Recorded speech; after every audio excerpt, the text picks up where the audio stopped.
Hey, it's Nathan. I want to start today with a word that most people think they understand, and almost nobody does. Rescue. When we hear rescue, we picture noise. Doors coming off hinges, boots on stairs, somebody carried out of a building while the sirens do the emotional work for us. But the men and women who actually do this for a living use a different word, and the difference between those two words is the whole story I'm about to tell you. They say recovery. Recovery is quiet. Recovery is a spreadsheet, a map, a schedule, 100 small verified facts stacked so carefully that when you finally reach out your hand at 3 in the morning, nothing has to break it all. Today's story is about a man who spent 19 years teaching that difference to other people, and then had to teach it to a county that thought it owned everyone inside it. It's about a 17-year-old girl who couldn't speak and told the truth anyway, with her thumbs, on a cracked phone screen at a guard shack. It's about what happens when a family builds a machine to grind people down and never once considers that a machine will run on whatever you feed it. Stay with me, because the ending isn't loud. That's exactly why it works. Master Sergeant Bowen Talent had a rule he made every class recite out loud on the first morning, and every class hated it, because it sounded like a riddle and they had come there for door charges. Rescue is loud. Recovery is arithmetic. He was 44 years old. Built like a man who had carried things for a living rather than lifted them for a mirror, and he taught the personnel recovery course at Camp Beaudry, a scrub oak training complex in eastern Oklahoma that did not appear on the state tourism map. 19 years in, he had run out of interest in the parts of the job that photographed well. What he loved now was the thin, unglamorous middle of an operation, the 11 days before anybody moved, when a room full of exhausted people turned rumor into pattern, and pattern into a plan so complete it felt like remembering something instead of inventing it. He taught men and women to find a person who did not want to be found, or who could not say where they were, or who had been made to disappear by people with paperwork. He taught them that the loud response gives your enemy an exit, because noise announces the shape of your intent, and a man who knows your intent can trade. He had a small brick house 11 miles off post, with a garage he'd converted into a shop, and in that shop he built cedar boxes. Small ones, with mitered corners and brass hinges, the kind of thing nobody needs. He'd started it during the last year of his marriage, when the house had gotten so quiet that he needed something in his hands that made noise on purpose. The marriage had ended 6 years earlier, without cruelty and without much dignity either. Shelby had grown up in Drennan, 90 miles east in Wickliffe County, and Drennan had never let go of her. She used to say it like a joke. You can leave Drennan, but Drennan sends mail. When the marriage came apart, she went back, and she took her maiden name with her the way a person picks up a coat they had checked at the door, and after that she was Shelby Bogart again, and the joke stopped being funny. Rosalie was 17. She had her mother's dark hair and her father's habit of going silent when she was thinking, which teachers mistook for sullenness, and which Bowen recognized as the family disease. She had graduated in May, a year early, because she'd tested out of half her senior schedule. She had a plan, involving a 2-year veterinary technician program and, eventually, large animals. She had spent every summer since the divorce splitting time, and this summer she had chosen Drennan, and Bowen had said fine, because saying anything else would have made him the father who made her choose. On the morning of July 11th, at 06:12, the gate guard at Camp Beaudry's north entrance called the schoolhouse directly, which was not how anything at Camp Beaudry was supposed to work. There was a taxi at the barrier, not a rideshare, an actual dispatch taxi, 90 miles from a town that still had them. The driver had gotten out and was standing well away from his own vehicle with both hands visible, the way a man stands when he has understood that he is now part of something. A girl had crawled out of the back seat. She had gotten most of the way to the guard shack on her feet, and the last part of it not on her feet. Bowen covered the distance from the schoolhouse to the north gate in under 4 minutes. His daughter was sitting on the concrete pad with her back against the shack, and the first thing he registered was not the injuries, it was the posture. She had put her back against a solid object and positioned herself so she could see the road.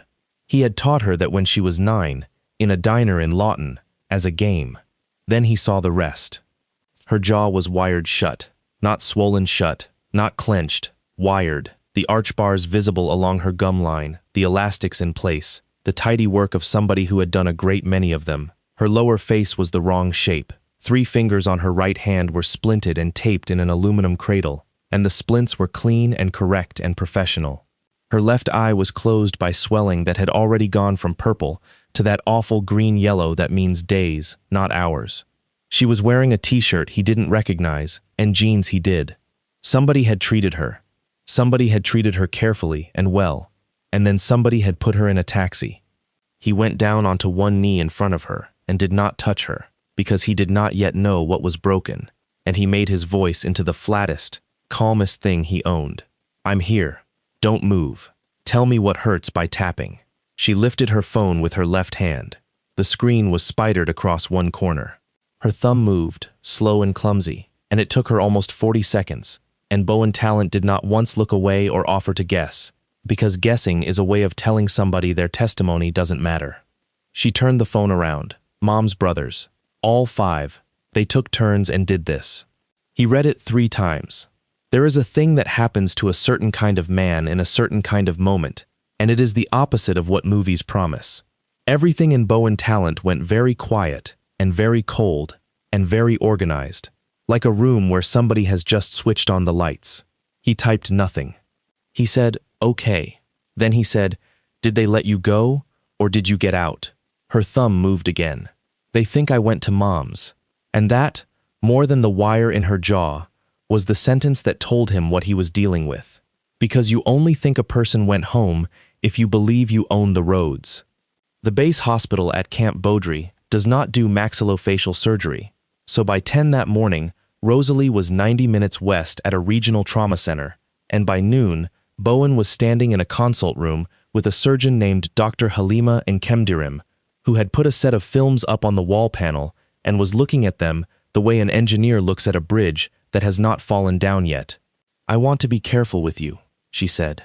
"You're a parent, and you're also, I'm told, the kind of professional who's going to hear the clinical version whether I give it to you or not. So I'll give it to you. Please. Your daughter has a bilateral mandibular fracture. Here, at the left body, and here, at the right angle. Somebody has done a competent closed reduction and maxillomandibular fixation on her. Arch bars, elastics.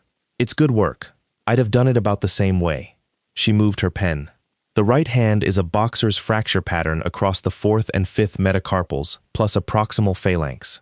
Also splinted competently. She has 3 healing rib contusions on the left, a partially healed laceration above the eyebrow that was glued rather than sutured, and bruising on both upper arms in a distribution I am obligated by law and by conscience to describe in my notes as grip marks.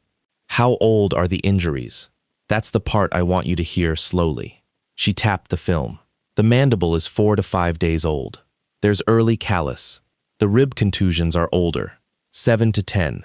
The eyebrow is somewhere in between. The hand is the most recent, maybe 72 hours. She lowered the pen.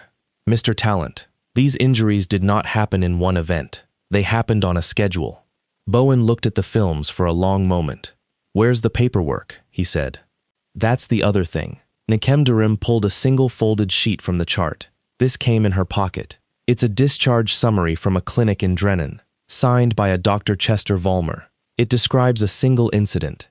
It says, and I want you to appreciate the craftsmanship here. It says, the patient sustained a fall from a horse. She's never been on a horse. It also lists no hand injury at all. Nkemdirim's jaw tightened by about a millimeter. A physician wired her jaw and did not document her hand. That is not an oversight. That's an edit. Bowen took the sheet, read it once, and folded it back along its own creases. And something in the precision of that gesture made the surgeon stop talking. "Doctor," he said, "I'm going to ask you for 3 things, and none of them are illegal. Go ahead. Photograph everything, with a scale, and date it. Write your findings in the plainest language you're willing to sign. And when the mandatory report goes to Wickliffe County, send a copy to the state, and to me, and note the time you sent all 3. Nkemdirim studied him. "You've done this before." "I've been on the other end of it," Bowen said. "I've spent 19 years trying to get people out of places where the paperwork was written by the people holding them." He drove back that night with the folded discharge summary on the passenger seat, and somewhere around mile 40, he had to pull onto the shoulder because his hands were shaking so hard he could not keep the truck in the lane, and he sat there in the dark with the hazards ticking and let it come. 11 minutes. He timed it, because that is what he did with everything. Then he wiped his face, pulled back onto the highway, and did not do it again for 9 days. What he thought about for the rest of that drive was not the brothers, it was the doctor. Because a man who beats a girl is a man. A man who beats a girl and has a physician on hand to wire her jaw properly, with good technique and clean splints and a discharge summary written in the correct clinical voice, is not a man. That is an institution. To understand what Bowen Talent was walking into, you have to understand that Wickliffe County did not have a crime family. It had a vendor. The Bogards had been in Drennan since before the county was drawn. Royal Bogard, the father, had died 4 years earlier at 71, and in the photographs at the funeral home he looked like exactly what he was. A big, pleasant man, in a good hat, who had shaken every hand in 3 counties. Royal had started with a wrecker, then 2 wreckers, then the county towing contract, then the impound lot, which is where the education really began, because Royal Bogard was the first man in Wickliffe County to fully understand that the money is never in the thing you take. The money is in the fees you charge somebody to get it back. By the time he died, he had turned that single insight into a system, and his wife Elaine, who had done all the arithmetic from a card table in the back office for 40 years, had turned the system into a business, and their 5 sons had turned the business into a county. Gaither Bogard, 41, the eldest, ran Bogard Towing and Salvage out of a fenced 12 acres on the east side of town and sat, by appointment of the county commission, as the private administrator of something called the Wickliffe County Community Accountability Program. Lyman, 39, was the county road foreman, which meant he controlled who worked, where the barricades went, and which culvert a vehicle might be found in. Purvis, 36, held the bail bond license and the fugitive recovery license, which is a polite way of saying he was permitted by the state of Oklahoma to put his hands on people. Radley, 33, ran what the family called the annex, and what everyone else in Drennan called the pullet house, a long, low poultry barn on Bogard land, 8 miles out on County Road 19, that had not held a chicken since 2009. And Cleve, 29, the youngest, ran a gun shop on the square, wore his father's hat badly, and had spent his entire adult life trying to prove to 4 older brothers that he was not the baby. The program was the thing. You have to hear how ordinary it sounds, because that was the design.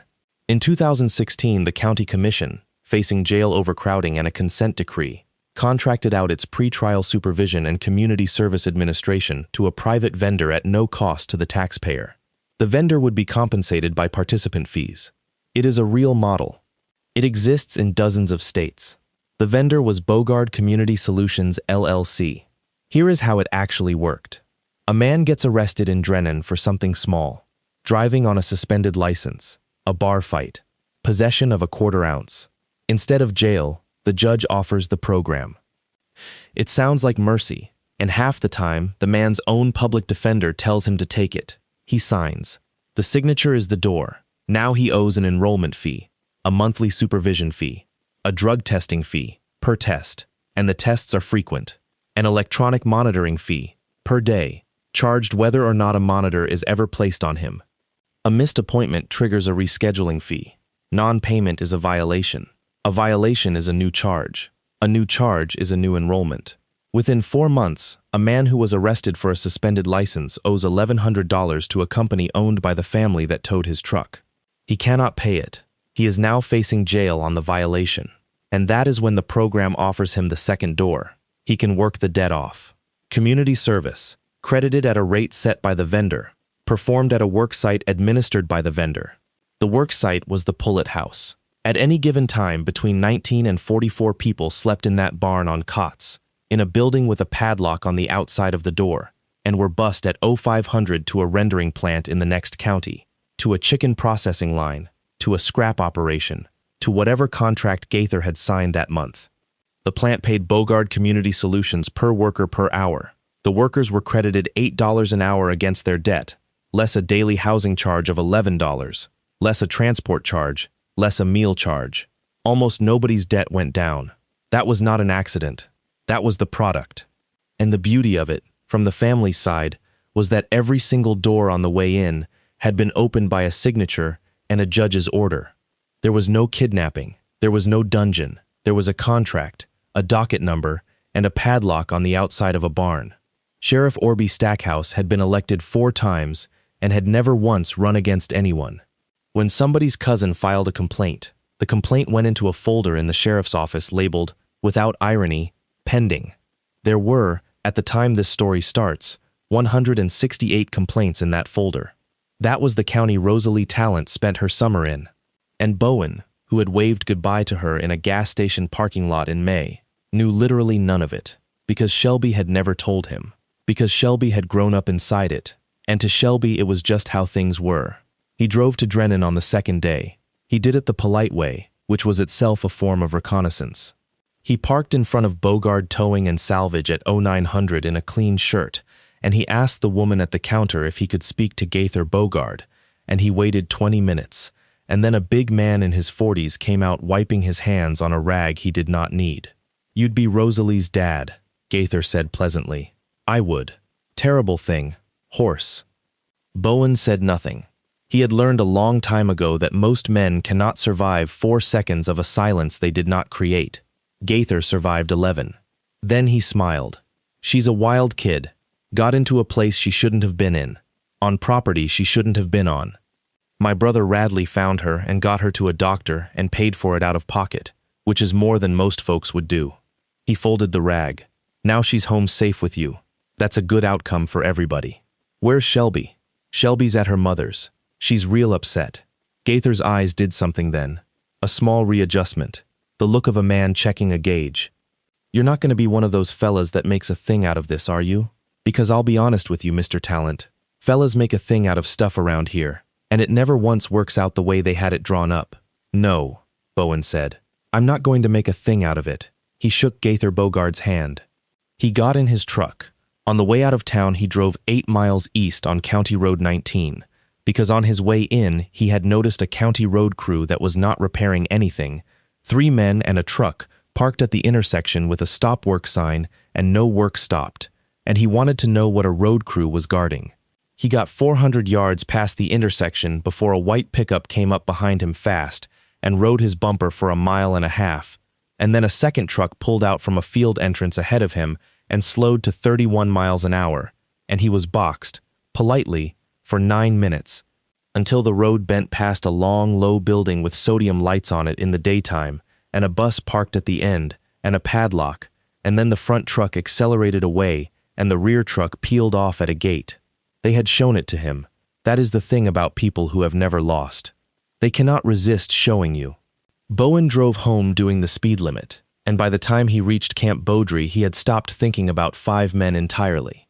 He was thinking about a bus, a padlock, and 168 complaints. He had 10 days of leave approved, starting Monday, and a class of 14 students 11 days into a 9-week course. On Monday morning at 0600, he canceled the leave and walked into the classroom and put a photograph of a long, low building up on the screen. The room was not what people imagine. 14 people in various states of exhaustion, 2 of them federal agents on detail, 3 of them from other countries' units, one of them a 38-year-old sergeant first class named Danica Krogh who could do things with a cell tower dataset that made lawyers nervous. Staff Sergeant Dov Perlman, medic, who had the specific gentleness of a man who has held people together in bad rooms. Staff Sergeant Perch Duhan, who could look at a 2-track dirt road and tell you how many vehicles had used it that week and what they were loaded with.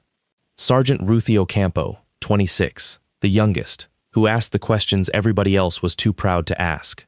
Staff Sergeant Amare Boateng, who had been a public defender's investigator in another life and never let anybody forget that a case is a thing you build, not a thing you feel. Bowen let the photograph sit up there for a while. "Change of syllabus," he said. "Block 4 was going to be a tabletop. It's not going to be a tabletop." He clicked. A second slide. A satellite image. County Road 19. The barn. The bus. The fence line. The 2 gates. "This is a live exercise," he said. "Real environment. Real timeline. Real consequences. Non-permissive. Domestic. Between 19 and 44 persons of interest are being held at this site under color of law. There is no hostile military force. There is a county. Nobody moved. There are 5 objectives," he said, and put up 5 faces. "These are not targets. Say it back to me. Not targets, the room said, ragged. They are the load-bearing members. Bowen said, you do not blow up a load-bearing member. You transfer the load, and then you remove it, and the building comes down without a sound. That's the exercise. Sergeant Ocampo raised a hand. Master Sergeant, permission to ask the thing nobody's going to ask. Ask it. Is this personal?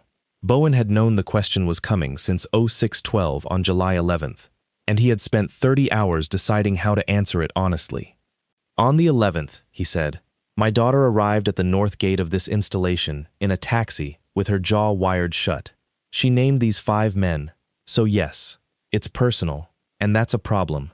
And here's how we're going to solve the problem. He put his marker down. I don't touch anything. I don't drive. I don't enter. I don't speak to a bogard. I plan. I resource. I take the responsibility. Sergeant Boateng runs quality control on every product that leaves this room, and he has an unconditional veto over me. If anybody in here believes at any point that I have put my hand on the scale, you say the word Lawton out loud, and everything stops. Everyone repeat the word. Lawton, the room said. Second rule. He looked at each of them. Nothing comes back to this room. No equipment, no vehicles, no government hours, no government systems. Nothing that belongs to the taxpayer touches this. You will use your own phones, your own cars, your own leave. Anybody who wants out is out. Right now. With my respect and a clean record. And I will never mention it again. Nobody left. Third rule. And this is the one you're going to hate. He picked the marker back up and wrote it on the board in block letters. No mercy. No contact. Krogh said, those seem like they're fighting each other, Master Sergeant. They're not. Bowen capped the marker. No mercy means we don't stop early. We don't accept an apology. We don't leave one of them with a foothold because he cried. No contact means nobody in this room lays a hand on a single one of them in anger. Not one. Because the second we hit them, we're a feud, and a feud is something Wickliffe County knows how to win. We're not going to be a feud. He turned around. We're going to be an outcome. He wrote the timeline under it. 9 days. Days 1 through 3 were the part nobody makes movies about. 14 people took leave. They drove their own cars. They rented 3 rooms at a motel 40 minutes outside Wickliffe County and 1 house on a lake 60 miles the other way, and they never used the same route twice. Krogh built the pattern of life, not with anything exotic, because Boateng vetoed anything exotic in the first hour. She built it from public records, which in Oklahoma are astonishingly public. County commission minutes, vendor contracts, the program's own fee schedule, filed as an exhibit in a 2019 civil suit that had been dismissed on a technicality. Property records, the LLC filings, the rendering plant's operating permits, and, best of all, the Bogard family's own social media, which was a fire hose.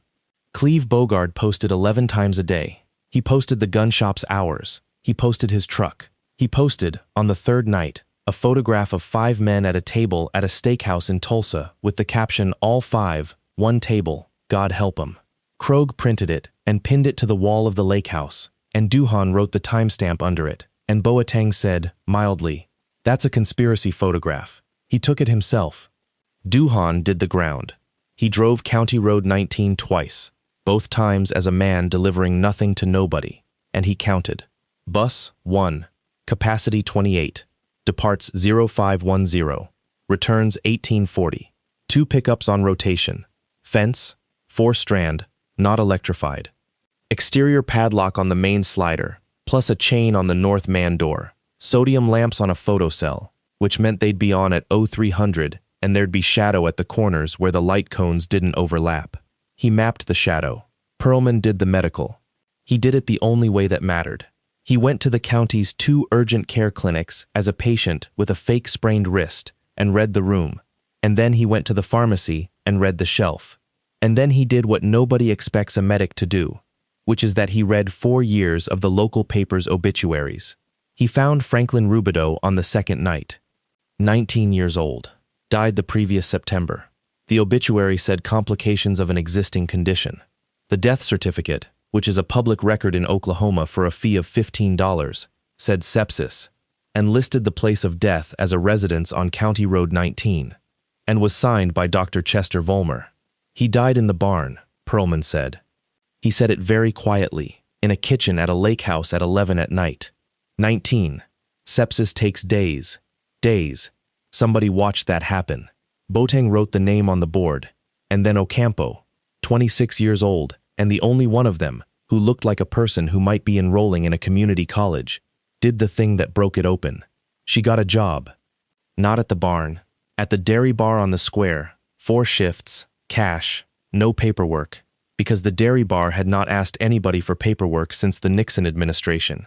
And on her second shift, a 16-year-old girl came in at 9 at night, sat in the back booth alone, ordered a small vanilla, and did not eat it. Her name was Iva Bogard. She was Radley's daughter. Ocampo did not approach her. She did what Bowen had taught in week 1, which is that you never recruit a source. You make yourself available, and then you shut up. She refilled water. She said nothing about the family. On the 4th night, Iva Bogard, staring at a melted vanilla cone, said to nobody in particular, "Do you know how much a bus ticket to Tulsa is?" $19. Ocampo said, because she had checked. But they only run Tuesday and Friday. Iva looked up at her for the first time. There is a version of this story where the 16-year-old is a hero out of nowhere. That version is a lie. Iva Bogard had been trying to leave for 2 years. She had $1,100 in a coffee can and a phone with a passcode her father did not have and, on that phone, 406 photographs. She had started taking them when she was 14, for a reason she could not fully explain, except that she had been taught in a school her family funded that if something bad is happening you tell an adult, and every adult she knew was a Bogard. She had photographs of the intake ledger on the desk in the barn office, 31 pages of it, names and docket numbers and running balances.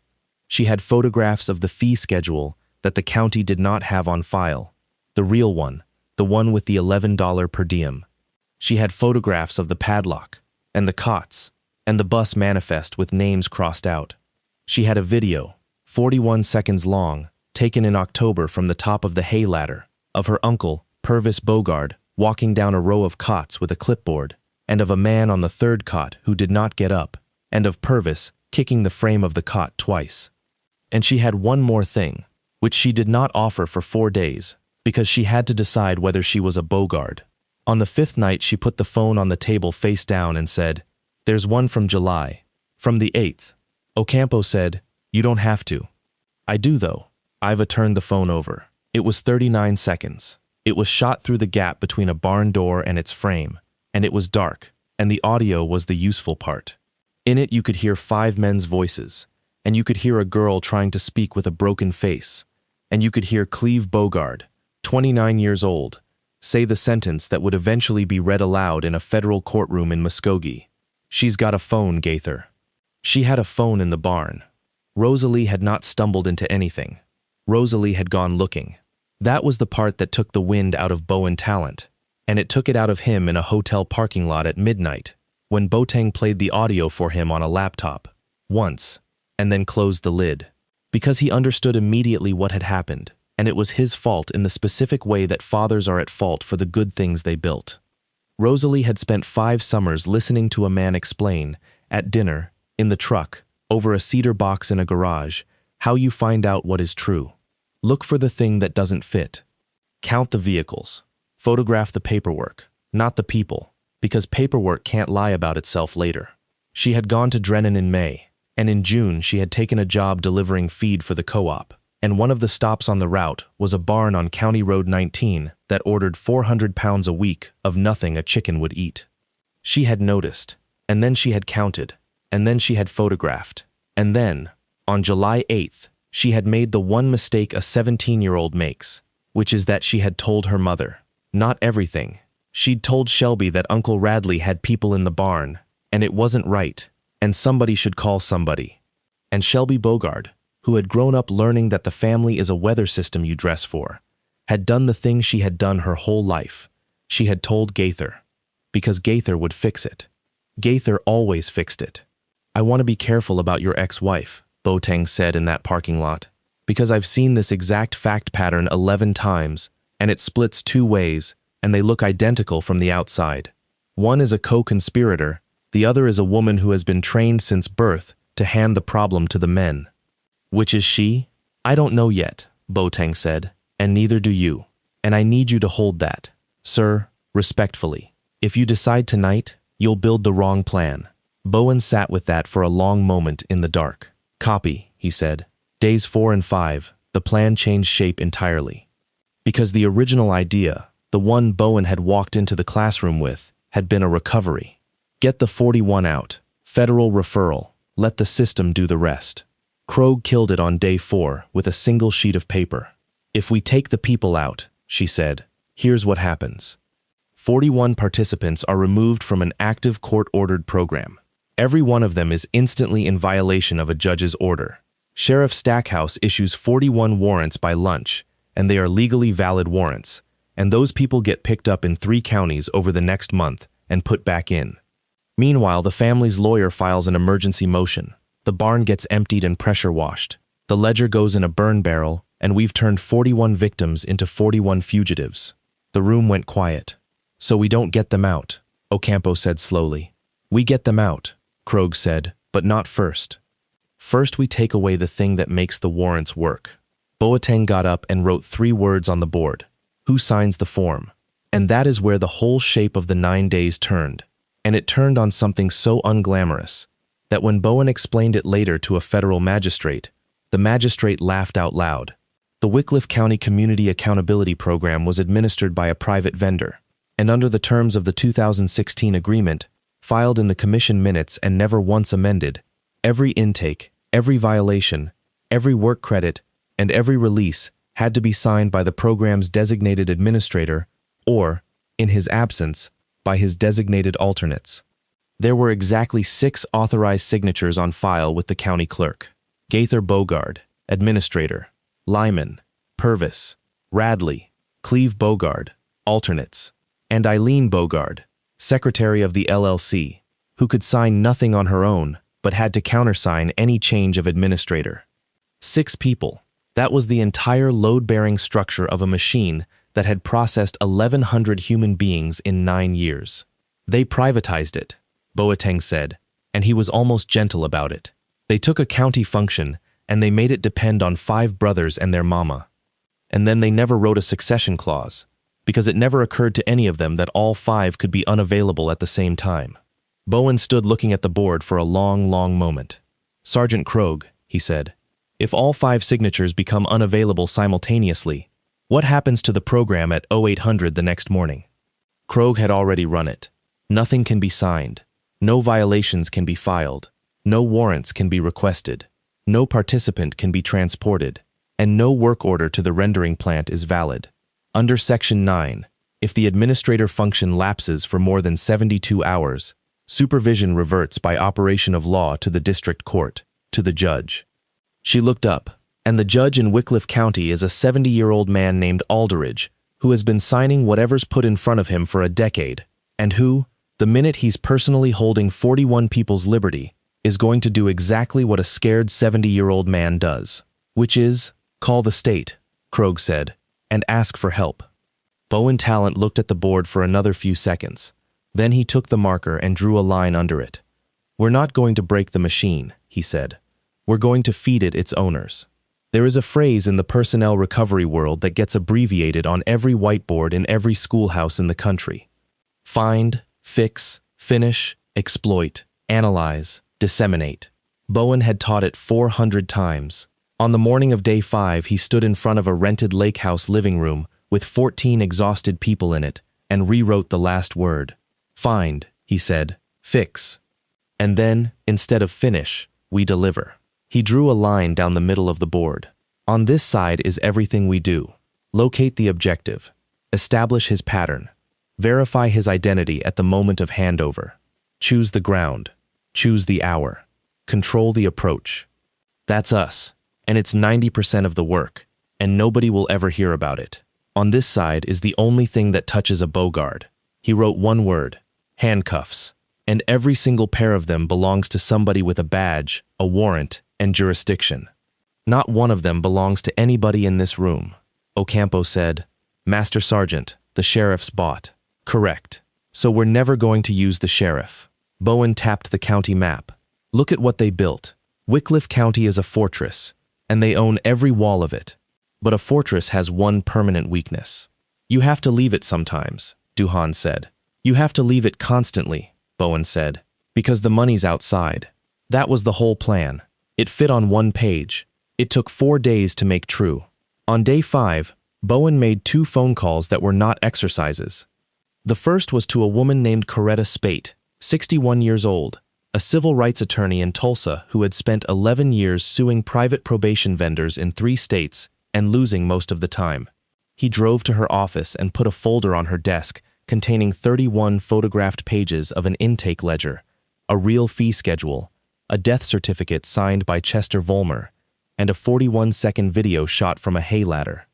Spate read for 20 minutes without speaking. Then she took off her glasses. Where did this come from? A 16-year-old. Is she safe? She will be by Thursday. Spate put her glasses back on. Mr. Talent, I have been trying to get inside one of these for a decade. Do you understand what you have here? This is not a bad program. This is peonage. There's a federal statute from 1867 about this. It has been used maybe 200 times in its entire life. I understand what I have, Bowen said. What I don't have is a way to keep 41 people from becoming 41 fugitives on the day it breaks. That's your part. The second call was to Special Agent Holland Ashland, 49, who ran a civil rights and forced labor squad out of the Oklahoma City field office, and who had been, 12 years earlier, a very young agent on a detail where a much younger Bowen Talent had spent 9 days locating a kidnapped agronomist in a place neither of them ever talked about. Ashland listened for 11 minutes. Then he said, Bowen, I have to ask you something, and I need the true answer, because if you lie to me, I will find out in about 3 weeks, and I will personally end you. Ask, are any of these 5 men going to be found in a ditch? No. Are any of them going to be touched? No. Say the whole sentence. No one on my side will lay a hand on any Bogard, Bowen said. The only people who put hands on them will be sworn officers acting on warrants they obtained on their own probable cause, developed from evidence they can trace to a lawful source. I'll give you the source. It's a kid with a phone and a father who's a defendant. You'll want a guardian ad litem before you touch that phone. There was a long silence. You've thought about this, Ashland said. I've been awake since the 11th. 9 days is not enough time to build a federal forced labor case. I know, Bowen said. That's why we're not going to build one in 9 days. We're going to make it so that on day 10, you have all the time in the world. Here is the thing that the Bogard brothers never understood, and that Bowen Talent had understood since he was 25 years old, in a country he wasn't supposed to be in. Power that depends on presence is not power. It's occupancy. The Bogards were untouchable in Wickliffe County, and only in Wickliffe County, and every dollar they made required at least one of them to leave it. The rendering plant was in Osage County. The gun shows were in Tulsa and Muskogee. The bail bond skips ran into Arkansas, 4 hours east. The auction where Gaither sold the seized vehicles was in Kansas. They had built a castle and then commuted out of it 5 days a week. Night 1 was Cleve.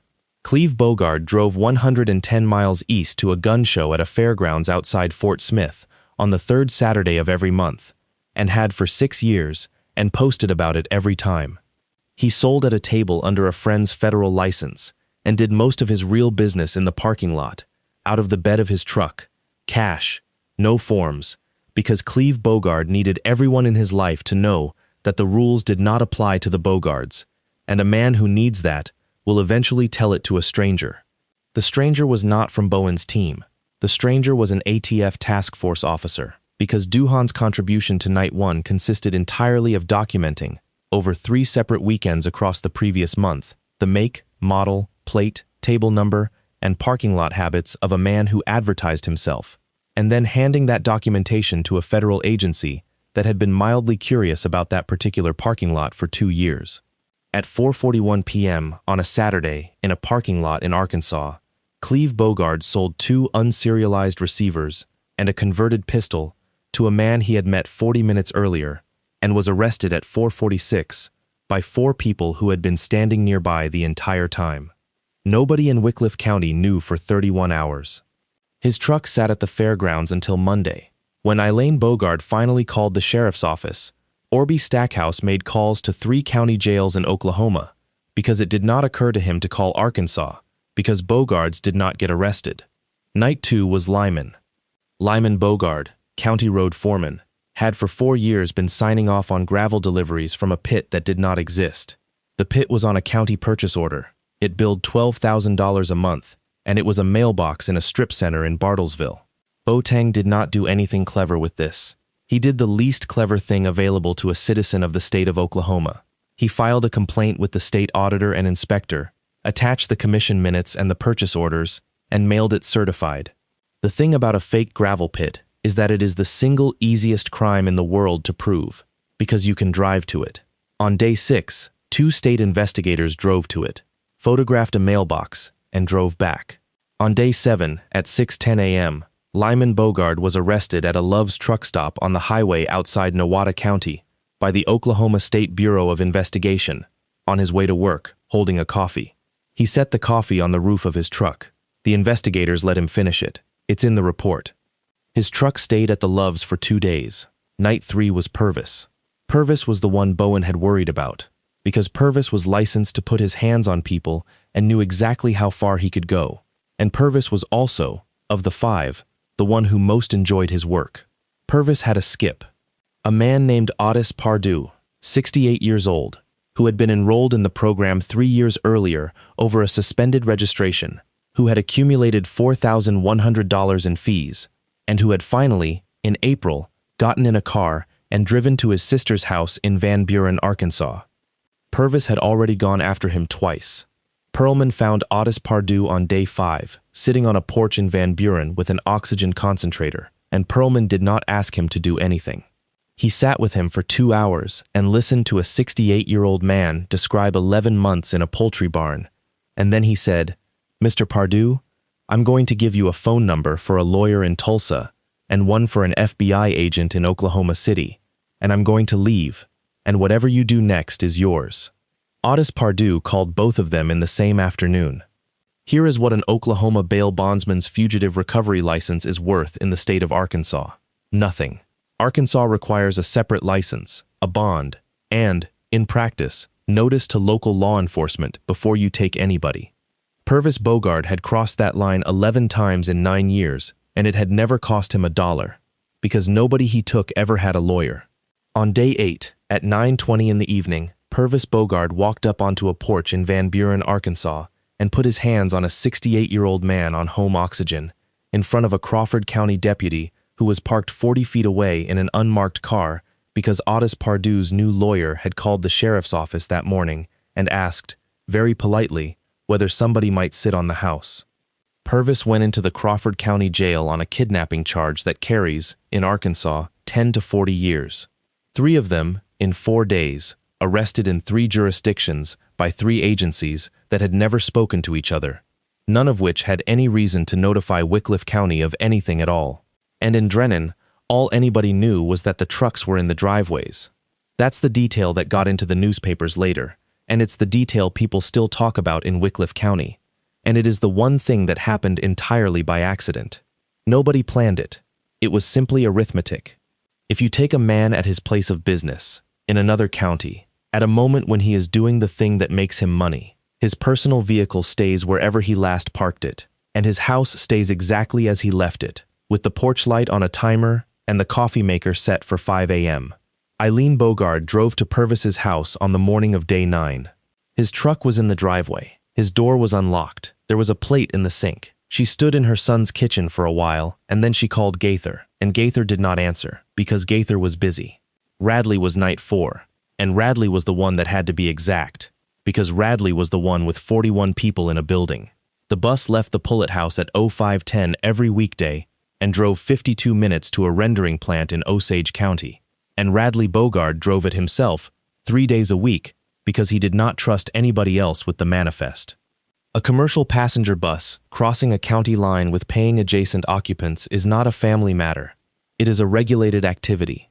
It requires a commercial driver's license with a passenger endorsement, a current inspection, a logbook, and, if the occupants are being transported to a work site under an employment or labor arrangement, a farm labor contractor registration under federal law.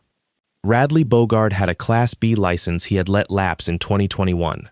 The Oklahoma Department of Public Safety runs commercial vehicle inspections at fixed and mobile sites, and a mobile site can be set up anywhere there is a shoulder wide enough for a bus. On the morning of Day 8, there was one on a state highway in Osage County, 11 miles from the rendering plant, at 0552. It was not set up because of Bowen talent. It was set up because on Day 6, Coretta Spate had filed a formal complaint with the State Department of Labor and copied DPS, alleging that a vehicle with a specific plate number was transporting workers daily without a registered farm labor contractor, and Spate had attached photographs of the manifest. The inspection took 9 minutes. Radley was arrested at 0611 on the lapsed CDL, which is a misdemeanor and would have meant nothing at all, except that the inspector then did what inspectors do, which is that he counted the occupants, and there were 33 adults on a bus with 28 seats, and 11 of them had no identification, and 4 of them, when asked whether they were free to leave, looked at Radley Bogard before answering. The inspector called his supervisor. The supervisor called the FBI's Oklahoma City field office at 0708, and at 0709, that call was routed to a squad supervisor named Holland Ashland, who had been sitting at his desk since 5 in the morning with a folder open. 33 people did not go to the rendering plant that day. They went to a National Guard armory in Pawhuska with a state victim services team, 2 Spanish interpreters, a Marshallese interpreter, and Coretta Spate, who spent 14 hours explaining to 33 exhausted people, one at a time, that they were not in trouble, that they were not going back, and that the piece of paper each of them had signed in a courthouse in Drennan was about to be examined by adults. 8 more were still in the barn.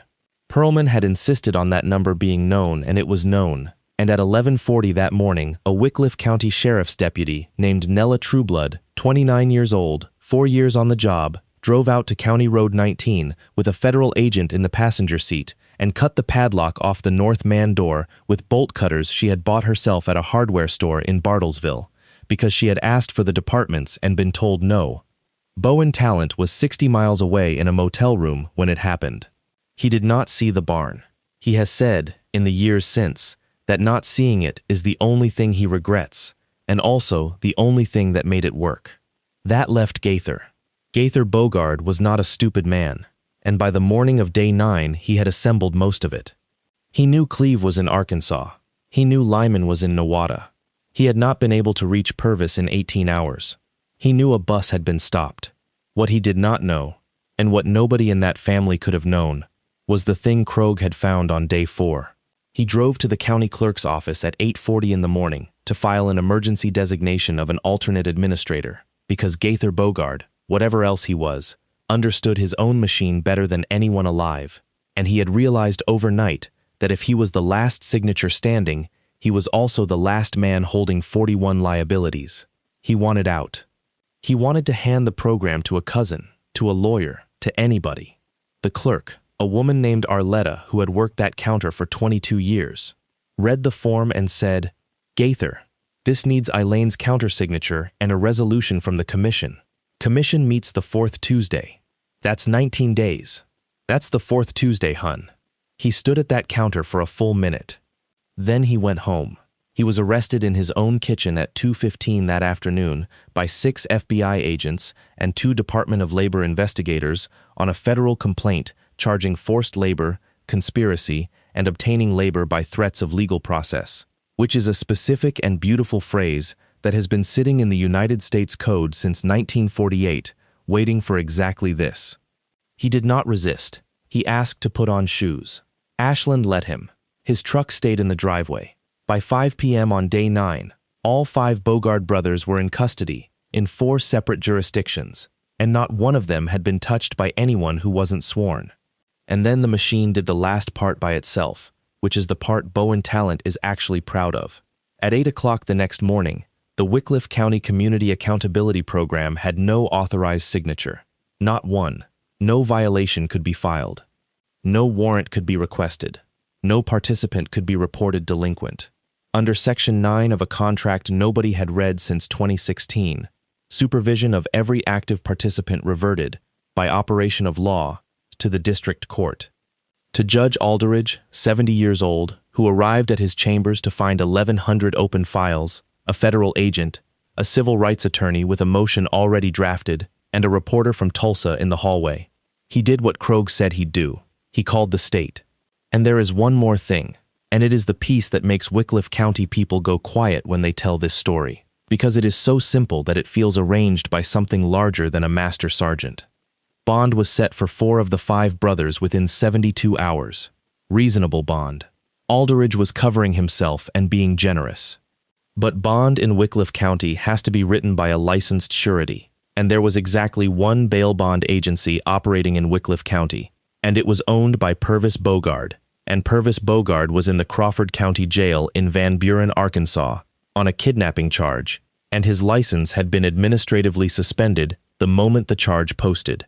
The family had spent 30 years making itself the only door out of that county, and then all 5 of them had ended up on the wrong side of it. Shelby came to the house on the 14th day. She parked at the end of the driveway and walked up, and Bowen came out onto the porch and closed the door behind him, because Rosalie was inside on the couch with a blender cup and a laptop and did not need this. Shelby had been crying for a week. She looked 10 years older than she had at the divorce. Bowen. Her voice came apart on the second syllable. Where are my brothers? He looked at her for a while. He had rehearsed 100 versions of this in 9 days. Cruel ones. Righteous ones.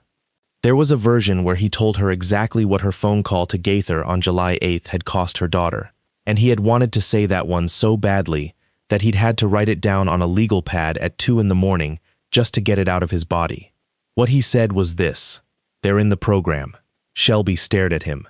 "Enrollment's $400, Bowen said. "Supervision's $90 a month, due the 1st, and there's a late fee. There's a fee for the phone call you're about to want to make. It's $15 a minute." He kept his voice absolutely level, the same voice he used at 0600 with a room full of exhausted students. "They can work it off. $8 an hour, less 11 a day for where they sleep, less transport, less meals."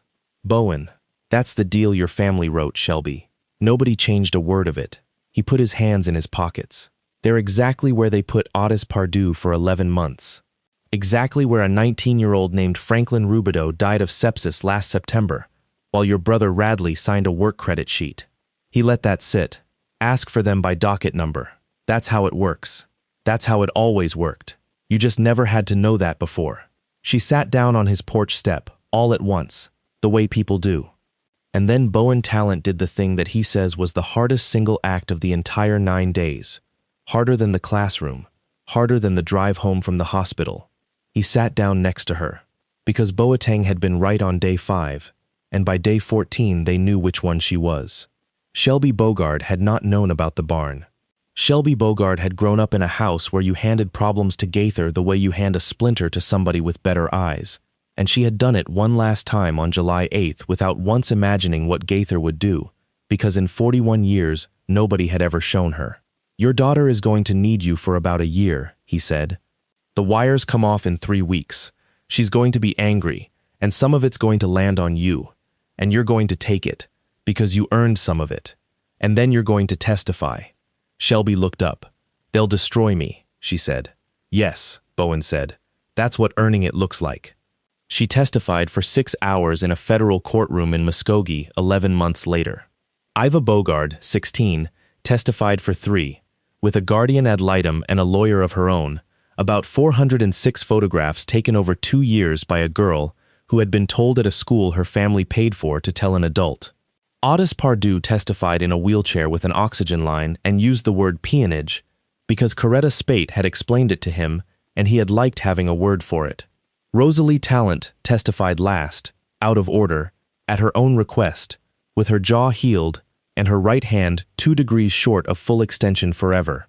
She was 18 by then. She said 40 words about the 8th of July and 1,100 about the 400 pounds of feed a week that nothing on that property ate. Gaither Bogard got 22 years. Radley got 19. Purvis was extradited to Arkansas first, got 11 there, then 12 more federal. Lyman got 9. Cleve, who had recorded himself in a parking lot and photographed 5 men at a steakhouse table, got 14 and gave the government 11 hours of interviews trying to get 8. Elaine Bogard, 74, pleaded to a single count of conspiracy, and got 40 months, and the government took the 12 acres, the impound lot, the barn, and a house on Persimmon Street. Sheriff Orby Stackhouse resigned 4 days into the federal investigation and was indicted the following spring for the folder marked pending. Dr. Chester Vollmer surrendered his license and pleaded to falsifying medical records. The sepsis death is still open. Nella Trueblood, the deputy with her own bolt cutters, was elected sheriff of Wickliffe County by 91 votes. Coretta Spate's civil case settled for an amount that is public and that vacated 1,106 convictions. And Master Sergeant Bowen Talent was investigated twice, once by his own command and once by the Department of Justice. And both investigations concluded the same thing in almost the same language, that no government resource, hour, vehicle, or system had been used, that no member of the group had made contact with any subject, and that every piece of evidence in the federal case had been developed independently and lawfully by the agency that used it. Colonel Ada Strout, who had not been told any of it in advance and who had spent 2 weeks certain she was going to lose her career, called him into her office when the second report came back and read one line of it out loud, twice. Then she said, "Master Sergeant, Block 4 is a tabletop again." "Yes, ma'am." "And Talent." She closed the folder. 14 students. Not one of them broke your rule. Not one of them hit anybody. She looked at him. "How?" "Because I never told them it was about 5 men, ma'am," Bowen said. "I told them it was about 41. The last thing. 19 days after the wires came off, Rosalie Talent walked into her father's garage at 10 at night and found him sanding the lid of a cedar box, and she stood there for a while with her arms crossed, working her jaw the way she still did without noticing. "Dad." "Yeah. You told me once that the loud response gives your enemy an exit." "I did." "Is that why you never yelled?" she said. "The whole time?" "Not once. Not at the hospital. Not at Mom. Not on the phone. I kept waiting for it." Bowen Talent stopped sanding. "No," he said. "I never yelled because if I'd yelled one time, in one parking lot, in front of one Bogard, they'd have known exactly how much they'd taken from me. And a man who knows what he took from you knows what to sell you." Rosalie thought about that. "That's really bleak," she said. "It is. Can I have the box?" He handed it to her. "So that's it. That's the whole thing, and I want to sit with the part that I think most people are going to scroll past." Bowen Talent never touched them. 19 years of training in the most direct violence a country can teach a person. A daughter with her face broken on somebody's schedule.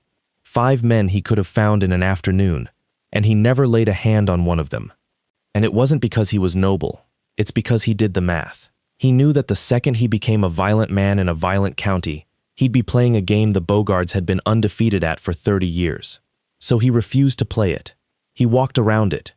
He found the one thing that family had never once considered, which was that they had made themselves load-bearing, and then he arranged for all 5 of them to be somewhere else on the same week. Here's what I keep coming back to, though. The whole thing turned on paperwork. A contract with no succession clause. A lapsed commercial driver's license. A gravel pit that was a mailbox. A bail bond license that stops at a state line. Not one dramatic moment in the entire operation. And that's the uncomfortable lesson, isn't it? Because we all want the story where the door comes off the hinges. The truth is that the people who actually get away with things get away with them on paper. And the only thing that reliably beats paper is better paper, patiently gathered, by somebody who refused to be baited into the fight they wanted. And the second lesson, the one that costs something. A 16-year-old with a phone and a 17-year-old delivering feed did more damage to that machine than 9 years of complaints in a folder. Both of them were told, by everything around them, that this was just how it was. Neither of them accepted it. One of them paid for it with her jaw. If somebody in your life keeps saying that's just how the family is, hear that for what it is. That's not a description. That's a fence. Thanks for sitting with this one. If it got you, you know what to do. I'll see you in the next story.